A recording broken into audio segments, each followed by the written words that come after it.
Well, good afternoon to everyone. It's a great pleasure for me to be here. It's my first time in Lisboa. I was also surprised 2 weeks ago, to hear that my book had been translated and published in Portuguese. That I hadn't known that before. So now we have it already in 8 or 9 languages. So I will talk to you about the tragedy of the euro and why the euro from the beginning, from the outset, was doomed to fail.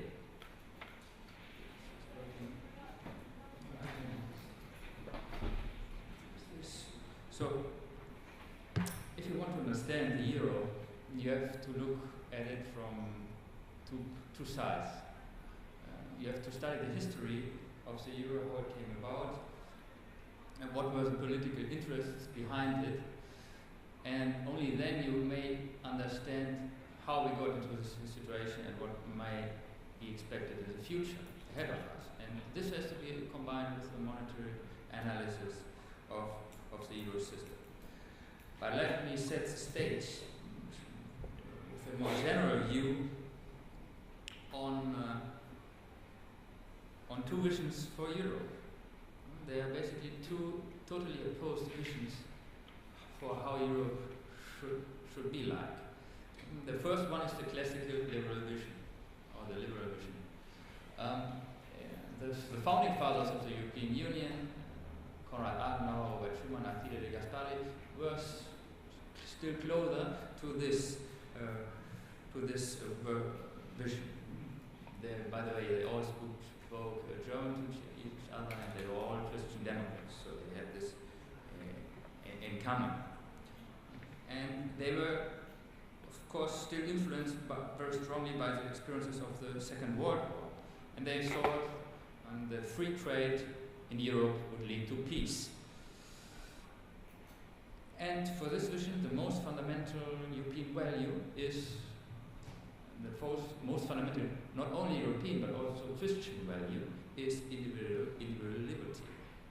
In this vision, there are sovereign states that defend private property rights, and there are open borders, free exchange of goods, services, and movement of capital and ideas. So for this vision, the Treaty of Rome of 1957 was a first step, or a first success, because the Treaty of Rome established 4 liberties, the so-called 4 liberties: free movement of goods, services, capital, and free migration. From this perspective, the only disadvantage or fault in the Treaty of Rome was, of course, the common agricultural policy, subsidies, and central planning in agriculture that were introduced by French initiative in the Treaty of Rome. But it was a first success. And the classical liberalism, they wanted just to bring back, or the classical liberal view just wants to bring back what classical liberalism had achieved in the 19th century and what had been lost in the age of nationalism and socialism in the 20th century and in 2 world wars. For the liberal vision, you only need liberty for harmonic cooperation. You don't need a European superstate. In fact, the vision is opposed to a European superstate because the European superstate is seen as a danger for individual liberty. And as the founders were also Christians from Christian democratic parties, they saw the limits, the borders, or the limits for the EU would be Christianity. And they also were Catholics, so they subscribed to the principle of subsidiarity to solve the problems at the lowest level possible. The only central institution that you would need in this, or you could need in this vision, would be a central European court that defends the 4 liberties and solves conflicts between states. Well, opposed to this liberal vision, we have the socialist or empire vision. Most prominent defenders of this vision are politicians like Jacques Delors and François Mitterrand. And this vision is backed by a coalition of nationalists, socialists, and social democrats. They want Europe as an empire or fortress that is protectionist to the outside and interventionist to the inside. The idea is to have a central European state directed by technocrats. There's empire against the periphery. The sovereign states stop to exist. There's centralization of legislation, of regulations. There's what they call harmonization of taxes on the highest level, of course. So the idea is to have a European superstate that can solve all the problems for humanity in Europe. The vast majority of the political class, bureaucrats, interest groups, political lobbies, subsidized sectors, they all support this idea of having a central state in Europe because they want to use the state to enrich themselves. And in the end, the sovereign states become subjects to Brussels. This idea of a central European state is nothing new. Already Charles the Great, Napoleon, Hitler, and Stalin, they all wanted to create a European empire with military means, but they failed. And now the idea is to achieve it via political means. One of the tactics is typical tactic to employ to use crisis situations to introduce new institutions and to increase the power of central institutions, assuming more powers. You can see this already in this crisis. This crisis has been exploited in this way. For example, the Commission behaves as if Greece or Portugal Ireland would be their protectorates. And they tell them how to reduce their deficits, what to do. The ECB also expanded power. They assumed more power, started to buy government bonds outright, and expanded their balance sheets. And new institutions were founded, the European Financial Stability Facility, and so on. So we have this fight between the classical liberal and the socialist vision from the beginning of the EU. The fight is clear because there's a conflict. More powerful the central state means less individual liberty. So who is on which side traditionally? Well, traditionally the Christian democratic parties have been more on the classical liberal side. The Netherlands, Great Britain, Margaret Thatcher, and also Germany has been more on the liberal side, while social democrats, socialists, under the leadership normally of France, have been on the socialist side. France is an important case because it's an important power behind this vision. After the humiliation of 1940 and the loss of the colonies, France, the French political elite, was actually looking for a substitute of its lost empire in Europe. Moreover, the idea or the aim of the French political elite was to prevent Germany from recuperating its natural weight in the heart of Europe and from getting its lost territories back. So the idea was to get Germany into a socialist European Union under the leadership of France. So the fight goes on, and it looks like that the socialists are slowly winning because the EU budget is increasing. There are ever more regulations. There's an implicit tendency in the setup for centralization because the EU Commission has the initiative for new legislation. So it seemed that the socialists were winning, but then some unexpected event happened that Ludwig von Mises had predicted 70 years ago. It is that communism collapsed. The Berlin Wall came down in 1998. And this changed the scenario completely in this balance of power. Because what does it mean for the fight in Europe, for the liberal and the socialist side? Well, Germany was going to be reunited. That is, Germany would gain more power, and Germany was closer to the liberal side. And the new states of the East, Romania, Polonia, Czechoslovakia, Hungary, were also pushing towards Europe. And they had, of course, at least for now, enough of empires and socialism. So they would come and join, obviously, the fight on the classical liberal side. So the balance of power was about to tip against the socialists. What was the reaction? The reaction was to accelerate and intensify the efforts to prevent the fast extension of the EU eastwards, because there was a fear of a degeneration of the European Union, that so only free trade zone if this would happen. So they pushed forward towards centralization, and this step to do this was to accelerate the plans for a single currency, the euro.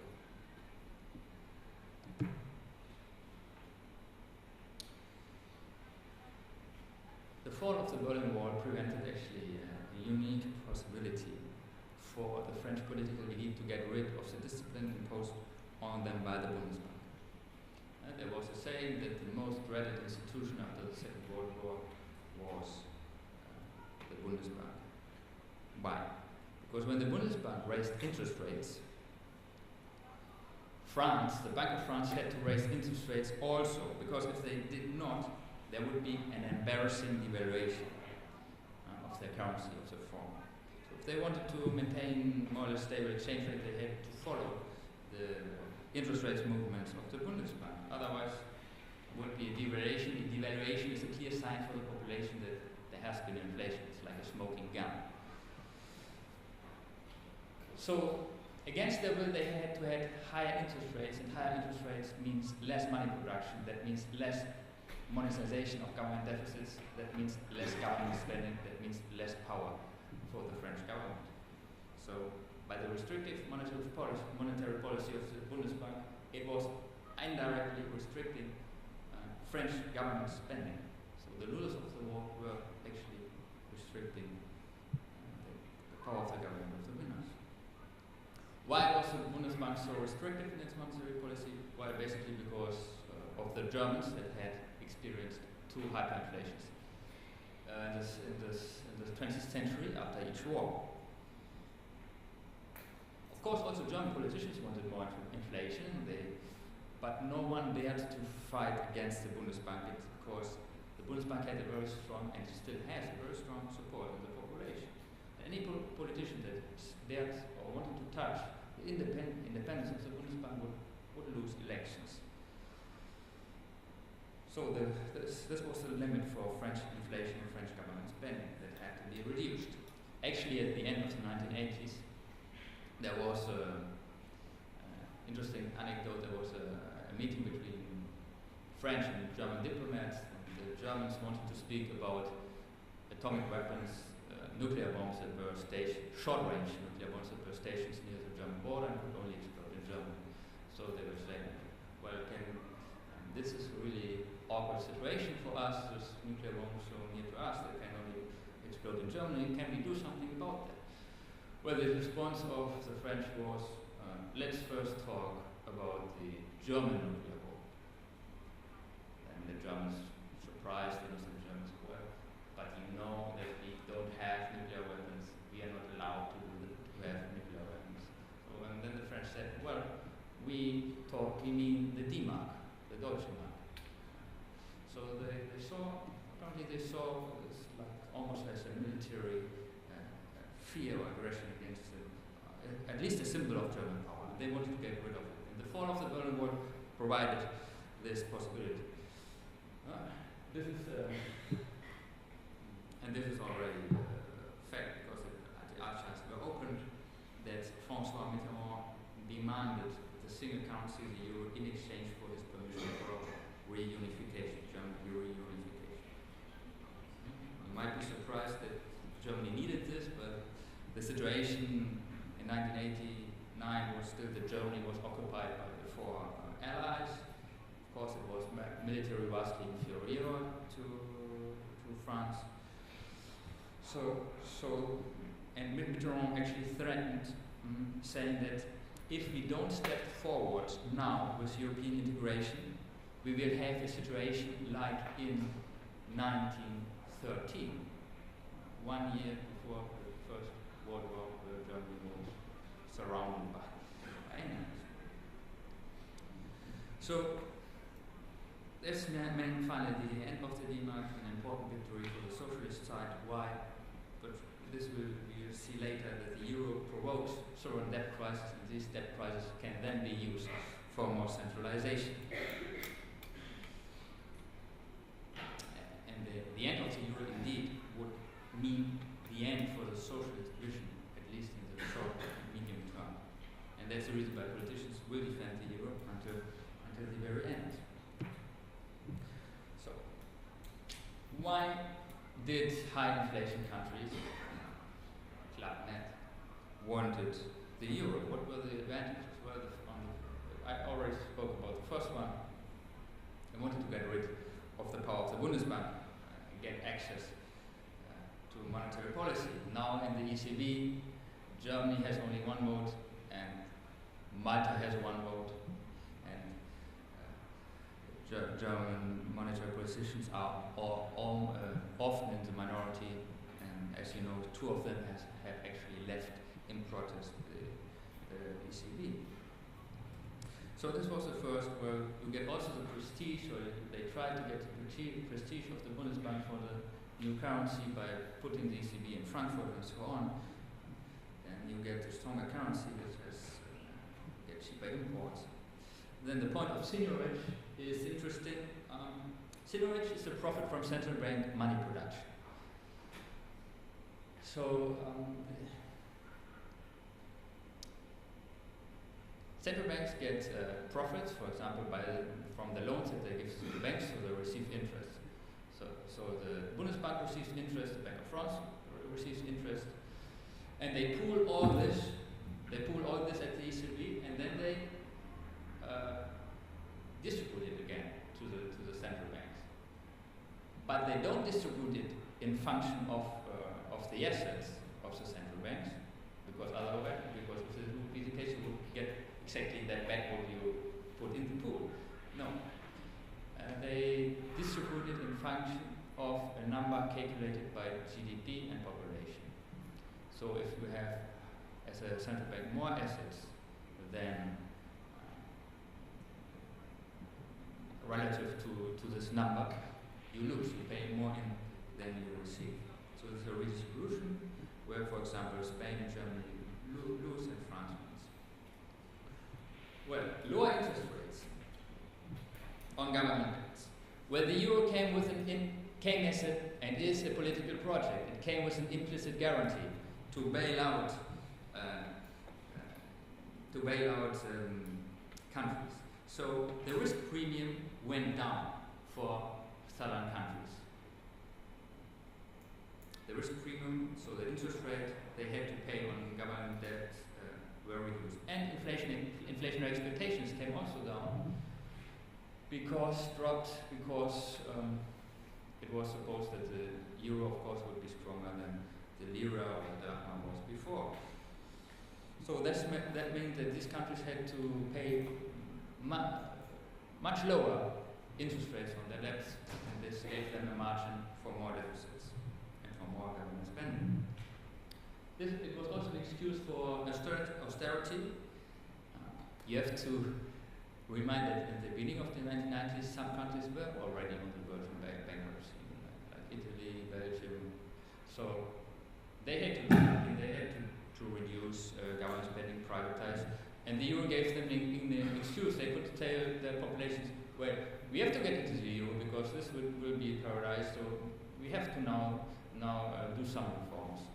So it would be an excuse for something that would have been necessary in any case.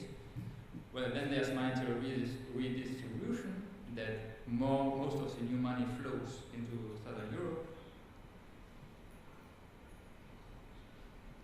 And finally, you also get they could also get a stronger currency, and this means more imports, higher standard of living, more consumption, a happier population. Before the euro, in Germany there would be a restrictive monetary policy, saving, capital accumulation, so productivity would increase, there would be more exports, and as a result, the D-mark would appreciate. And this meant that the dividend of the hard work, of the saving, of the higher profitability would be spread to all Germans, because the D-mark would appreciate. It means that any German could import cheaper, could go cheaper on vacation in Greece. So it was a social dividend. Now this dividend is not only given to Germany, but spread to the south. So the southern countries have a stronger currency than they would have had otherwise. They get cheaper imports. And this, also coupled with the lower interest rates, led to a consumption and construction boom in some countries. These are some graphs to illustrate the points I made before. Here you can see the interest rates. You can see that they converged to the German level, because the risk premium was reduced and the inflationary period. You see, when it becomes clear who will join the club, they come to the German level. Well, there's still a gap with Greece, because in 1998 it was not still clear that they would falsify their statistics and then get entry in 2001. This is the exports. High exports lead to an appreciation, a stronger currency. You see that the German export surplus is almost compensated by the import surplus of Club Med. This is the balance of trade in time. So you see that this actually has increased over time. The export surplus of Germany has increased, while the others the import surplus of the others has increased. Competitiveness. You can see in this graph competitiveness calculated by unit labor costs. You see that southern countries have become less competitive over time. They have actually used cheap money and high government spending to maintain and aggravate an uncompetitive economies. So they have lived beyond their means. While on the other hand, you see that by moderate wage increases in Germany, the unit labor cost, so competitiveness has increased.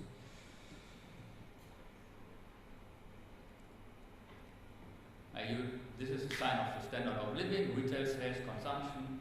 You can see that in Germany, blue line consumption since the introduction of the euro has stagnated. Standard of living flat. In contrast to USA, France, or UK, to take a southern country, Spain, retail sales have increased in only 8 years, more than 20%, and then during the crisis, they collapsed. This is the monetary redistribution. You see that M3 is growing faster, or has been growing faster in the southern countries than in Germany. The big thick line is Germany. So, when we consider all these disadvantages for Germany of the euro, why did Germany join the euro in the first place? Especially as the population, economists and lawyers were against it. Well, the first reason I already talked about, that Mitterrand demanded it as a permission, for his permission for reunification. Then, German politicians also wanted to get rid of the Bundesbank, because it's a limit on German government spending. And many of them were, or are socialists that want the socialist vision to go on, to have a central European state. When they retire from the national parliament, they can get very nice jobs than in Brussels. Also, there are important interest groups that want the socialist vision to go on, because they are in favor of harmonization of regulation, for example. Environmental regulation or labor regulation is very high in Germany. So companies many of them want that these harsh regulations are also applied to other countries. monetization to go on. Then big exporters also were in favor of the euro, because with the euro you don't have this competitive these devaluations anymore. Italy, for example, cannot devalue its currency anymore to get competitive. So this constant pressure to innovate that existed in the times of the Lima were eliminated. But here I want to make one point on exports, because there's much confusion going on exports. If exports are good or bad. Well, if you look at a single person, when I work, I'm exporting my services. When I sell my suit, I'm exporting goods. When I buy a drink in a bar, I'm importing goods. When I get a haircut, I'm importing services. So if I could decide, or if they ask me, Philip, do you want only to import or only to export? What would I do? Well, I would only import. And this is, as we have seen, what Southern Europe did, or to the extreme. Well, lastly, prevent sovereign and financial collapse. As I said, in the beginning of the 1990s, some countries were already on the verge of bankruptcy. And due to the euro and the low interest rates, they could go on. And if there would have been a default of Italy, for example, in the beginning of the 1990s, this would have had problems for the German banking system. There might have been a European financial crisis, exactly as now. And of course, the German financial political elites were scared of this, as they are now. Well, let's now go more to the monetary setup of the euro system. How can governments finance the deficits? Governments spend usually more than they receive in taxes, so for the difference they print paper and they write on it government bonds. And these government bonds, large part of it is bought by the banking system, can be by money production, so the government gets financed. Then the banking system can use these bonds and pledge them as collateral at the ECB to get new loans, new reserves, which is very interesting, because with the new reserves they can engage in the profitable business of money production, credit expansion. So the banking system uses this government bonds, goes to the ECB to get new reserves. So this is the indirect monetization as it works in Europe. In the US it's a little bit different, because the Fed directly buys bonds. Well, it's very nice to finance yourselves. Of course, then you have to pay interest on your government bonds to the banking system. Banking system has to pay interest for the loans, for the reserves that it receives from the ECB. And then the ECB has profits and gives it back to the government. So, very nice system.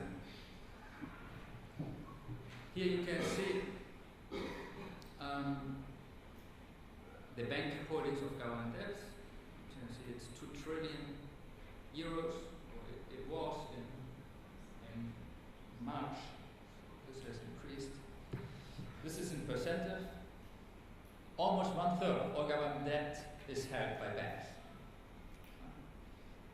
Or in 2010.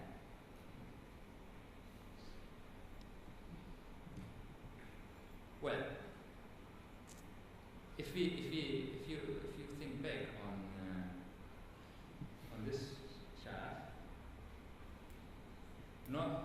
this process is very profitable, and not only one government can do it, but all governments in the European Union, in the European Monetary Union. This is the speciality of the Eurozone that has brought it to the collapse. Any government can print government bonds, and then the banks buy them and use them as collateral, and new money is produced. There's then a redistribution, a Cantillon effect. Because when new money produced, the first receivers of the new money profit. Why? Because they have more money and they buy at the old lower prices. then the money spreads, the prices rise, and at the end are people that lose because they have to pay higher prices while the income has not increased yet. So if you have deficits, you can benefit on cost of other users of the currency that are not only your own citizens but also citizens of other countries. So you can externalize part of the cost of your deficits, the cost of high prices, on foreigners. This obviously doesn't happen in the US, for example. Moreover, you can only profit if you have a higher deficit than others. Think of this example. Think that Germany has a deficit of 3% of GDP, it prints government bonds, the banks monetize it, prices tend to rise. And the rest of the European Monetary Union has a deficit of 10%. Let's say that in average then, as a result of this, prices rise 8%. Even though Germany has a deficit of 3%, it might be that real German government spending might actually fall. So you can only profit if you have a higher deficit than the others. And the winners are the people, are the governments with the highest deficits, and the losers are people in countries with lower deficits. This is what I have called the tragedy of the commons, therefore the title of the book, Tragedy of the Euro. Like, tragedy of the commons is, for example, fishes in the oceans when property rights are not defended. Anyone can fish them, so the incentive is to fish them before the other fishers fish them. This to an overexploitation of the resource, which in this case is the purchasing power of the euro. Well, to make this more visible, it's almost like a printing press owned by several people. Imagine that several people can print euros.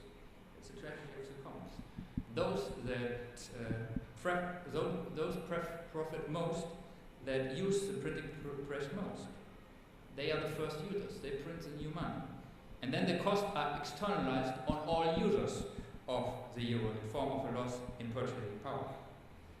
So governments with higher deficits gain on cost of governments with lower deficits. And there's incentive, of course, to use the printing press before the others do, because if the others are faster, then prices rise already. Yes. So there are deficits and there's a monetary redistribution. Of course, it's not as simple as this, because the Greek government, the German government, the Portuguese government, they cannot print euros directly. The only thing that they can do is print paper, write on it government bond, and then they need the banks to buy it, the ECB to accept it as collateral. So in this game, two things might fail. One is that banks don't buy your government bonds. The second is that the ECB does not accept them as collateral. But if the two things work, then it's like printing. These two problems, that the banks might not buy, the ECB could not accept as collateral the bonds, these problems are reduced because the euro from the beginning was a political project. This is why the history of the euro is so important, and why we look at it. Markets knew this. There was an implicit bailout guarantee, which now has become more and more explicit. Politicians still keep saying we will never do anything to save the euro. Okay, if they will do anything to save the euro, then the system will work. And also the ECB has demonstrated its support. It has started to buy government bonds directly to support the system. And, well, there are some rules. For example, the rule was that you need a minimum rating for your government bonds for bonds to be accepted as collateral, like that it was BBB minus before, it was AA minus before the financial crisis. But when the Greek the rating of Greek government bonds fell, the ECB said, normally they would have to say, okay, now we don't accept your Greek government bonds anymore as collateral, but no, they said, first they said, no, we don't make special rules, and then they said, okay, we will accept Greek government bonds no matter what, even if they are rated as junk.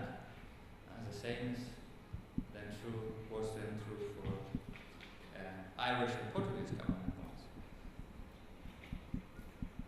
So the ECB has also supported this. So there's practically no limit. No? Well, there was a limit, and because people knew this incentive for the run for deficits, which was the Stability and Growth Pact, which put a limit on the deficit of 3% of GDP. It's like in the ocean, if you want, governments say, oh, we don't want these fishes to be overexploited, so we regulate it. We put quotas on it. You fisher A, you can fish 10,000 tons, and the other 5,000 tons. They did it the same here with the euro. You can exploit the purchasing power of the euro, you can have a deficit up to 3%. This was the limit, but it totally failed, because there were no automatic penalties never. Until today, more than 80 times, governments had deficits higher than 3%, also Germany and France. In 2010, all countries but two had higher deficits than 3%. It does not basically work because governments are judging themselves if they want to pay penalties or not. And they say, of course, no, we don't. So that's the reason why the euro is self-destructive and why it has provoked this ever higher deficit in the sovereign debt crisis. How much time do I have? How much I want? Okay, listen. So, the euro is not only unstable, it does not only provoke high deficits and high debts, it also finally generates conflicts, and this may be the most sad aspect of it. Frederick Bastiat said, if goods do not cross borders, armies will. It's one of the pillars of classical liberalism. Government barriers for trade, for exchange, generate conflicts. They lead to autarky, and the desire to get rid of these barriers. And one measure to get rid of it is war. On the contrary, free exchange leads to pacific, harmonic cooperation. You get to know each other, you get to know that you depend on them, you are in contact. So there's, for example, exchange of German cars for Greek feta cheese. Where this voluntary flow of goods is disturbed in the European Union, sadly, in several ways. One is the redistribution through cohesion and regional funds. So you tax some people in some countries and give to others, to their roads, etc. But also there's a redistribution through the euro. This monetary redistribution that if I have higher deficits, I can externalize the costs in the form of higher prices on other countries. Take the example of Greece, but you may put Portugal also. Greece paid very high subsidies to keep rolling an economy that is not competitive. An economy with too high wages, with strong labor unions that kept pushing higher wages, with inflexible labor markets. So normally you would have huge high unemployment. But what did the government do? Well, it spent to alleviate the problem. It basically reduced the results of the unemployment by paying unemployment benefits, by sending them into early pension schemes, or by just hire them for the public sector. But this costs very much money. So you have deficits, high deficits. They live beyond their means. And to cover the deficits, you issue the bonds that the banks buy, that the ECB accepts as collateral. So the money supply increases and prices rise, not only in Greece, but all over Europe. So there's a redistribution.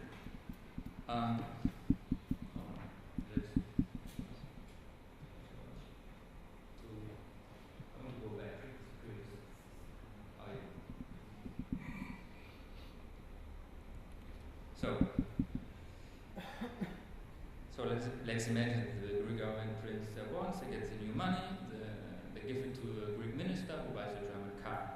So then the new money flows to Germany, because prices are very high in Greece, the money stays and is not competitive, the money stays in Germany, prices go up in Germany. Of course, there's also a trade deficit, it's an import surplus for Greece, because German goods are basically exchanged for new euros or debts that that may be never paid back. And this redistribution finally leads to conflicts, because you cannot maintain an economy forever that is not competitive. It led to the bailouts of 2010 and 2011 of Greece, and a large extent of these loans are guaranteed by Germany. So these bailouts made the redistribution that existed before more apparent, more transparent. And then Germans finally got aware of this redistribution, and some Germans got very angry. And they think that Greeks are lazy. They don't want to subsidize the Greek welfare state and pay for higher and earlier pensions in Greece. So they got angry. The Greek media responded by saying we need still reparations for the protectorate of World War II. So obviously there's the conflict between Germans and Greeks coming through this, because free trade has been disturbed by this monetary redistribution. The harmonic operation of the free market is substituted by conflicts generated by the incentives of the euro system. So the conclusion: the euro is a political project. It's naive to think whether the euro has been introduced because we want to lower transaction costs or end monetary nationalism. No, it has been introduced to lead for pressure towards more centralization, to get to a European super state that deals with the problems and the excessive debt. Well, what are the possibilities for the future? Well, there are basically three.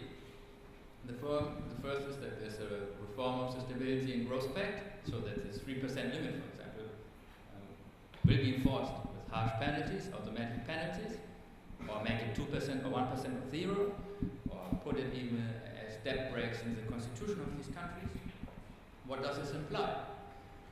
Well, this would imply, or this does imply, very harsh reforms in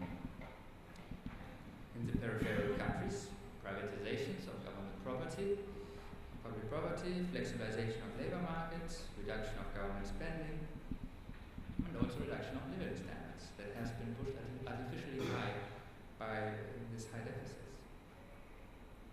And of course this will lead to resistance on the streets. There has been a strike yesterday in Portugal, so I'm not sure if this is possible, the first solution, but it could be. Second possibility is that the Eurozone breaks up. In Germany, there's high inflation and new parties are elected that say, oh, okay, enough is enough, we leave the Eurozone. Or also in a kind of suicide, Greece, for example, because their rights leaves the Eurozone. This could be possible. And the last option is centralization. To a transfer union, as a central European government, the rich and responsible governments pay for the poor and less responsible governments. Or there are Eurobonds that are guaranteed collectively, and the ECB continues to buy government bonds. Then, of course, incentives for deficits continue. The power of the central state increases. There will probably be a harmonization of tax rates. We saw it already in the case of Ireland, that this was a demand. You get the bailout and you raise your taxes, corporate taxes. So the tax competition, that is a wall against the increase of state power, would be eliminated. And taxes will keep rising, and debts will be monetized, and inflation will rise. Okay. Here I will leave it to your own judgment what will happen.